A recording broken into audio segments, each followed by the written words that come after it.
Good morning, everyone. Happy Saturday. This is our training pod for today, and we're going to be talking about time management.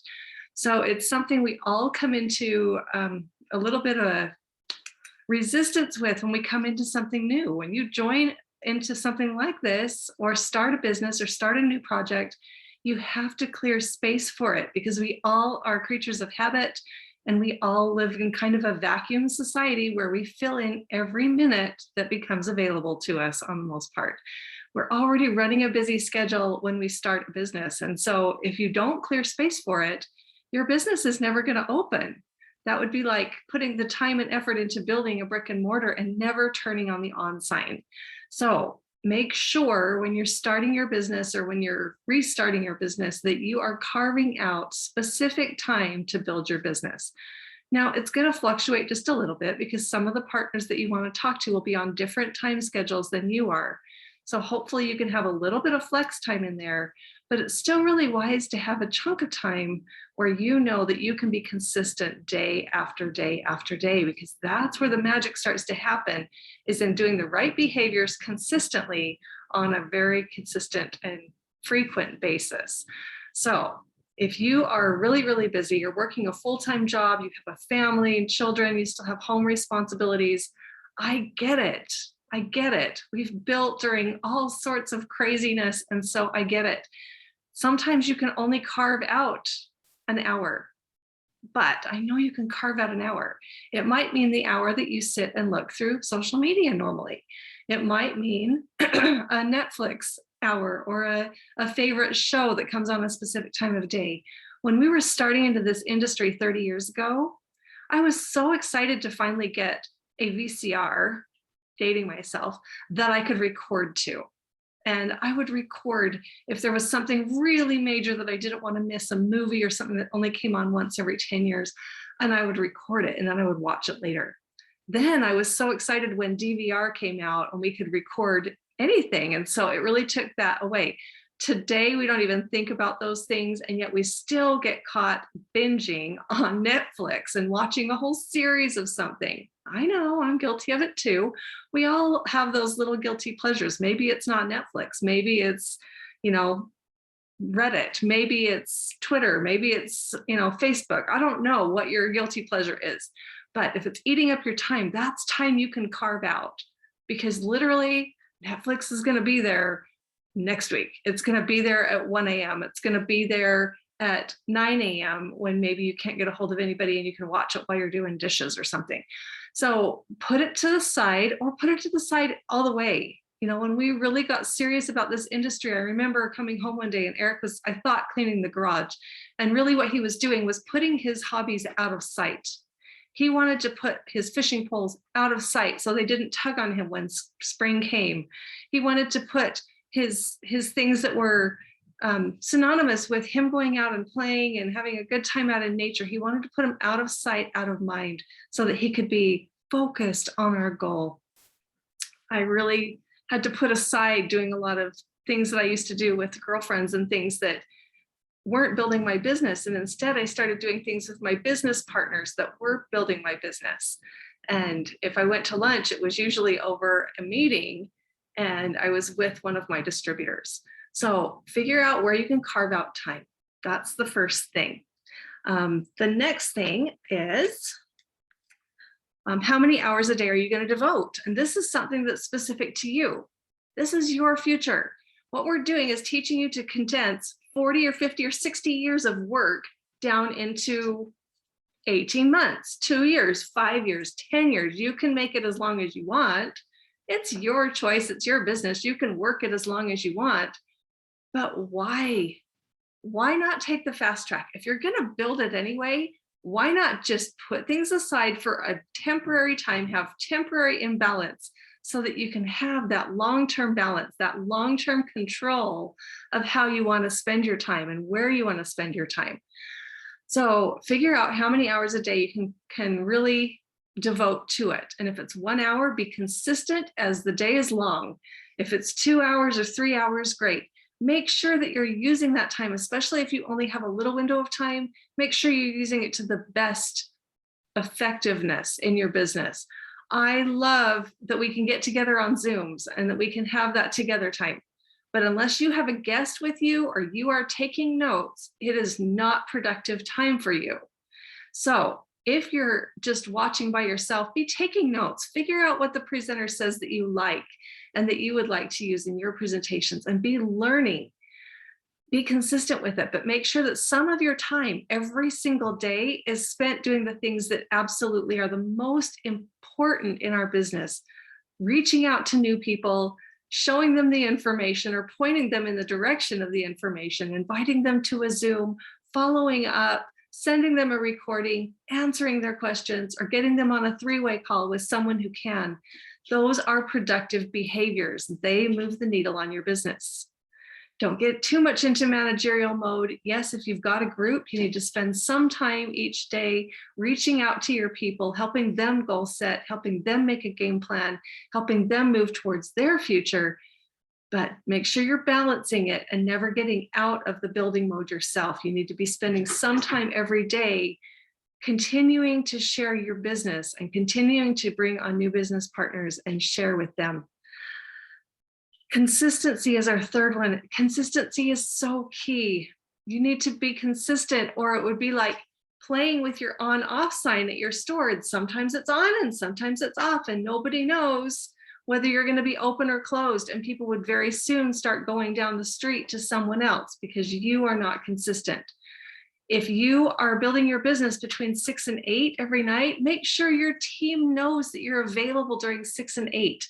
And if you have conflicts, it's wise and polite to tell them, look, I work between 8 and 4 and I'm available by text. Or I work between 8 and 4, but I can take calls during my lunch hour. Or I work between 8 and 4, but I can talk to you coming or going from work if you need me. Those are really good times as I'm driving to have you on speakerphone. If you don't have a good speakerphone system in your car, I would highly suggest you invest in it. It's a write-off. You need it for building your business. Most states are requiring hands-free. Make sure that you have a way to use that time so it's not dead time. I also have lists that I make when I do my daily stuff that are around the house, and I'll mark specific things that can be done when I'm on a call. So if I have a call that comes in that I'm not expecting, I'm going to grab my list and I'm going to find something that I can do, like iron or fold the laundry or do the dishes or do something around the house that needs to be done that could be done multitasking while I'm on the phone. So I'm still doing the things that I need to do in my daily day, but I'm also getting my business built. If you have children in the home, it's really important that they know what hours you're building your business. They know if you're leaving the house to go to work, but if you're not leaving the house to go to work, they may not associate that with you being at work. So it's really important. I actually had times in my life when I had to put a sign out on my door that let them know that mommy was at work. And we worked out a system that actually still lives on today. My youngest will come in if I'm on a Zoom and she'll sneak in very quietly. And sometimes you'll see me glance up over my computer and look at her for just a second. And she'll give me a 1, 2, or 3. If it's a 1, I will stop anything and apologize to the people that I'm with and be attentive to her. That means somebody's hurt. Something's really gone wrong. The house is on fire. Something's really an emergency. 1 is emergency. 2 is it's important, but it can wait. And 3 is when you get done, find me. And I've got something to tell you. Usually it's a funny thing that she's seen or something funny that happened at school. And those are moments that I want to capture. But she knows that if I'm on a Zoom, I'm working. So make sure you're communicating with your family. If you've got a spouse that's not totally on board, have those conversations with them so that they know that between these hours, you're working as if you were out of the house. They shouldn't be expecting you to be doing something around the house. Sorry. Sometimes when we work from home, we get to work with distractions. So today you're getting my puppy. If you can hear the little scratching and noising in the back. But we all have life. Yesterday I was at a funeral and I literally was doing calls on the way to the funeral, on the way home from the funeral. I work this business into every little moment that I have. If you are so busy you can't see straight, then get into habits that will help you build your business in the tiny nooks and crannies. I've challenged people in the past to, when you stop at a red light, have your phone ready and opened to contacts, and find somebody in there that you can copy and paste a text to. Not one that tries to explain actives, but just something of, hey, you were on my mind today. I have something really important to tell you. When are you open for about 5 minutes that we can talk? And you can send that at a red light. And you could even maybe send it to 3 or 4 people at a red light, depending on how long your red lights are where you live. Guys, don't tell me you don't have time to do this. Busy people are managers. They are organized. They are disciplined. If you don't feel like you have time, work on some of the personal growth things like discipline and organization. And if you need help with that, talk to your upline. They can help give you pointers on that. For me, I would just say there's no excuse if I don't have enough time, because what we're doing is buying back your time. Okay, the last thing I wanted to talk about is how we're buying back time with this business. And I've debated whether to go into whiteboard mode here and show you. I think I'm just going to try and talk it through, and then I'll probably create a chart at some point that shows this, but I want to teach you the system. So I was going through numbers last night, and I was basing this on if you had a $15 an hour job, maybe it's a side job, maybe, I don't know, but if you had a $15 an hour job, how many people do you need to start earning back your time? So every person that you personally bring in that ends up on level 1, right? Level 1 earns you 10% on a residual basis. So if you have everybody buying just a trifecta is what I figured my first scenario on. So $15 an hour job is what we're trying to replace. A trifecta is what people are coming in with. If you had 4 people on the trifecta, every one of those every month is going to be worth $15 for you. So that's giving you $60, right? 4 times the $15 that you're earning. You've now earned back 4 hours of your day. Now, it's not going to happen right away, because you can't just call your boss and say, okay, so I have a business that's growing and I'm not coming in for these 4 hours because I don't need to. You're not going to have that job very long.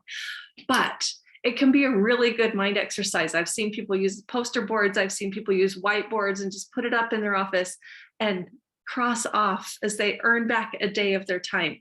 So when the 4 people get their 4 and you have 16 people on level 2, you're earning 4% at that point. You're making $6 every time they order that trifecta. That's $96. That's worth 6.4 hours of your day that you've earned back. So now collectively, you've earned back 10 hours of your day. That's a fourth of a week. Guys, that's more than one day that you no longer are responsible for trading hours for dollars for. And as you earn back more and more, you can start to maybe go part-time. You could maybe even look at retirement. When the 64 people come in on level 3, you earn back $12 per person because it's 8%.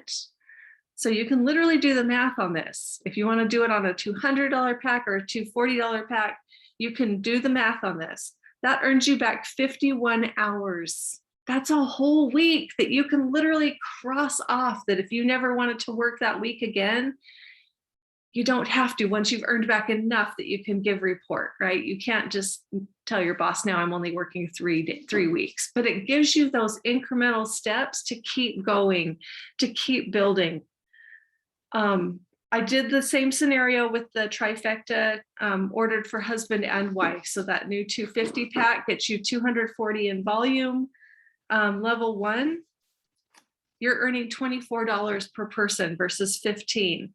So as those 4 are buying the immune pack or whatever they're calling it now, the double trifecta, you've earned back 6 hours, 6.5 hours just on level 1. Level 2, you earned back another 10 hours. Level 3, you earn back almost 82 hours. That's 2 full weeks when level 3 fills in.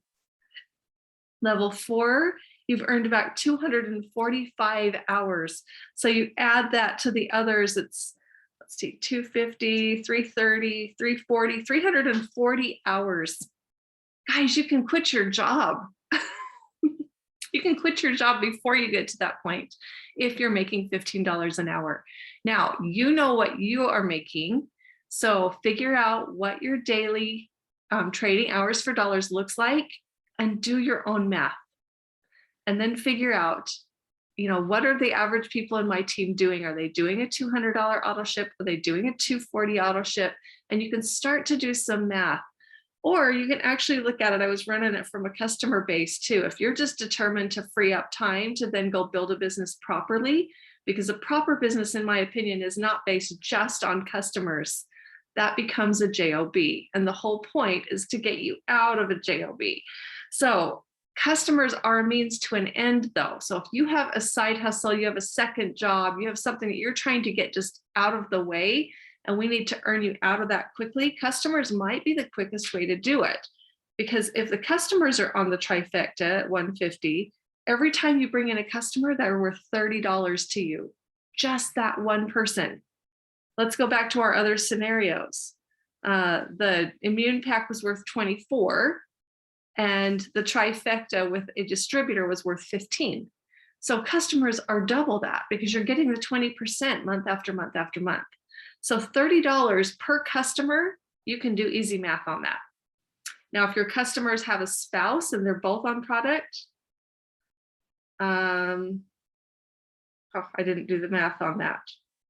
Let's see. I'm trying to read my own notes. So a customer coming in with a $200 pack is worth $40 to you. So if that's the $200 pack, if it's a $240, they would be worth $48 to you. It's almost $50 per person. You can start to earn back your money really quickly. If you have somebody in your business that comes in that's making about $50 a day, doing a part-time or a full-time, whatever they're doing with a side hustle and not making a lot of money, you can literally help them bring in one customer a day. And within a month, you've replaced their job just with customers. Now they can go out and find business partners. They can start to really build an income where they can start to really live at a higher level. So those are just a couple of ideas, just a couple of examples. You don't have to do the trading hours for dollars chart, but if that motivates you, if that keeps you putting one foot in front of the other day after day because you want to earn back yet just another day and you want to cross off another day, if that motivates you, I want you to know how to do it. For the rest of you, you need to be finding business partners, and the best way to do that is through consistent effort day after day after day. This is not a long-term project, but if you don't treat it consistently and be persistent and be diligent during this time frame, it can turn into a long project. If you'll build it with focus and doing the proper behaviors consistently for a short period of time, you can literally take 40 or 50 or 60 years and scrunch them down into 2 years or 3 years or 5 years. You decide how fast and how intense you want to build your business and how fast you want to get this done. Guys, there is freedom out there waiting for you. There's freedom out there waiting for the people that you talk to. There's income waiting for the people that you talk to. We were reading reports again last night about what the inflation is doing, and people around you absolutely need to know that they can make money from home, that they can create their own economy, and that they can get out of the situation that they're in. Take control of your time, be dedicated with your calendar, and you be in charge of your clock. Because if you don't, back to what we talked about at the beginning, the vacuum law of the universe will fill in. If you have free time, it will fill in if you don't plan it. So plan your schedule, plan your freedom, and go get it. Thanks for being with us today. This is a wrap.